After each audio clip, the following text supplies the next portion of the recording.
Good morning, students. It's English online class. Today we read Honeydew, English reader, poem The Schoolboy. The poet is William Black. This poem is based to a schoolboy, a little schoolboy, who did not like to school and school teacher, not school teacher, nor school atmosphere or nor study. ये जो poem है वो एक school के बच्चे के ऊपर है जिसे ना पढ़ना पसंद है ना स्कूल पसंद है ना उसे टीचर्स पसंद हैं. He compare himself a bird और a flower. Let's read the poem. I love to rise in a summer morn when the birds sing on every tree. The distant huntsman winds his horn, and the skylark sings with me. Oh, what sweet company! But to go to school in a summer morn, oh, it drives all joy away.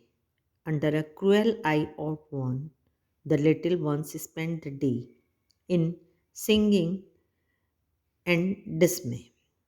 Ah, then at times I drooping sit and spend many an anxious hours.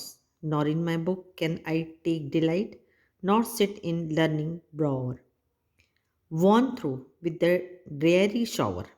How can the bird that is born for joy sit in a cage and sing? How can a child, when fears annoy, but drop his tender wing and forget his youthful spring? O father and mother, if birds are nipped and blown away, and if the tender plants are stripped of their joy in the springing day, by sorrow and care's dismay, how shall the summer arise in joy, or the summer fruits appear? Let's explain in Hindi.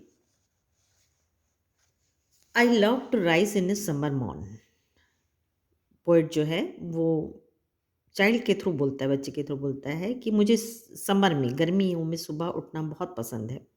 When the birds sing on every tree, जहाँ पर हर पेड़ों में पक्षी गाते हैं. The distant huntsman winds his horn. और पास में ही, दूर में, मतलब थोड़ी सी दूरी में, हंट्समैन मतलब शिकारी जो है वो अपना हॉर्न बजाता है.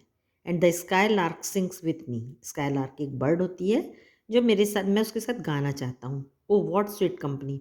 उसके साथ उसकी कंपनी मुझे बहुत पसंद है जब वो गाती है. But to go to school in a summer morn, लेकिन जब मैं सुबह समर में स्कूल जाता हूँ, oh it drives all joy away. मेरी सारी खुशियाँ, ड्राइव्स मतलब चली जाती हैं. Under a cruel eye outworn, the little ones spend the day. मैं पूरे दिन वहीं पर रहता हूँ स्कूल में. And cruel eye outworn, और मुझे बेदर्दी से वो क्रूएल मतलब जो काइंडलेस टीचर्स हैं वो पसंद नहीं आते. इट्स शाइनिंग एंड डिसमी, और मैं उनके साथ कंफर्टेबल नहीं रहता हूँ. Ah that at times I drooping sit. उस समय मैं क्या करता हूँ, जिस समय मुझे बर्ड्स के साथ गाना रहता है या फ्लावर्स की तरह खिलना रहता है, उस समय मैं क्या करता हूँ, सीट पे बैठा रहता हूँ स्कूल की. And spend many an anxious, और बहुत घंटे तक लगातार मैं वहाँ पर दुखी होके बैठा रहता हूँ. एंक्शियस मतलब दुखी होके बैठा रहता हूँ. Nor in my book can I take delight. मुझे तो बुक भी अच्छी नहीं लगती. डिलाइट मुझे आनंद नहीं देती. Not sit in the learning bower, और ना मुझे सीखना ही अच्छा लगता है.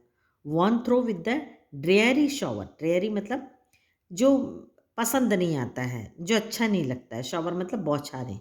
वन थ्रो मतलब टीचर्स की लगातार जो बातें जो मुझे बिल्कुल अच्छी नहीं लगती, वो मुझे सुनना, लगातार जो बोलते रहते हैं वो मुझे अच्छा नहीं लगता. How can the bird that is born for joy. जो बर्ड्स है वो खुशी के लिए जन्म लिया है. Sit in a cage and sing, वो उसको पिंजड़े में बैठ के वो कैसे गा सकता है. How can a child when fears annoy. और यदि कोई बच्चा दुखी है but drop his tender wing and forget his youthful spring. और यदि किसी पक्षी को उड़ने के पहले उसके पंख को तोड़ दो तो वो कैसे खुश रहेगा, कैसे उड़ेगा. उसी तरीके से and forget his youthful spring. यदि किसी बच्चे को उसके खिलने के पहले, मतलब उसके बड़े होने के पहले ही उसकी खुशियाँ ख़त्म कर दोगे तो वो कैसे खुश रहेगा. मतलब स्प्रिंग से इसका मतलब है यहाँ पर उसकी खुशियाँ तो समय आने के पहले ही ख़त्म हो जाती हैं, यदि उसको आप स्कूल में ही उसके बेमन से डाल दिए तो.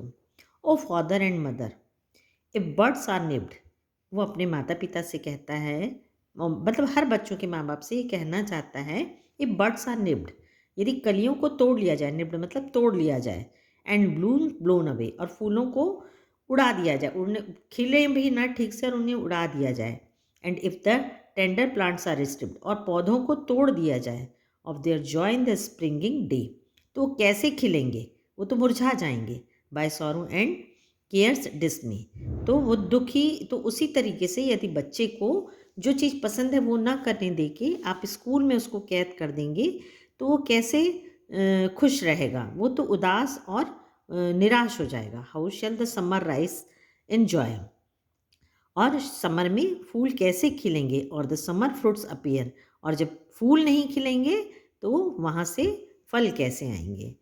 तो ये जो पोएम है वो एक बच्चे का फीलिंग्स बताया है। वो होता ये है कि जब बच्चे बहुत छोटे होते हैं और वो घर पे ही रहते हैं, उनको सबसे अच्छा अपने पेरेंट्स के साथ रहना लगता है, घर अच्छा लगता है, और तो उनको उस समय उनकी बहुत छोटी उम्र में, बहुत अर्ली एज में यदि बच्चे को एडमिशन स्कूल में करा दिया जाता है, तो उसका जो नेचुरल फ्रीडम होता है वो ख़त्म हो जाता है। तो इसीलिए गवर्नमेंट ने भी उसकी एक एज बनाई है, उस एज में बच्चे को, जब वो मैच्योर हो जाता है, समझदार हो जाता है, उस समय उसको स्कूल में डालना चाहिए। और ये भी बताया गया है इस पोएम के थ्रू कि जो बच्चा है वो बहुत ही नेचर लवर है, उसको प्रकृति से बहुत प्रेम है। जितनी भी उसने कंपेयर किया है, उसने कभी बर्ड से किया है या फिर फ्लावर से किया है, बर्ड से किया है, ट्री से किया है, तो इससे हमें पता लगता है कि वो नेचर लवर है। तो ये पोएम सुन के आपको भी ऐसा नहीं लगना चाहिए कि आपका भी स्कूल जाना वर्थलेस है। ये बस एक जस्ट छोटे बच्चे की फीलिंग है, और इसका हम वर्ड मीनिंग और पीडीएफ आपको सेंड करेंगे। Thank you.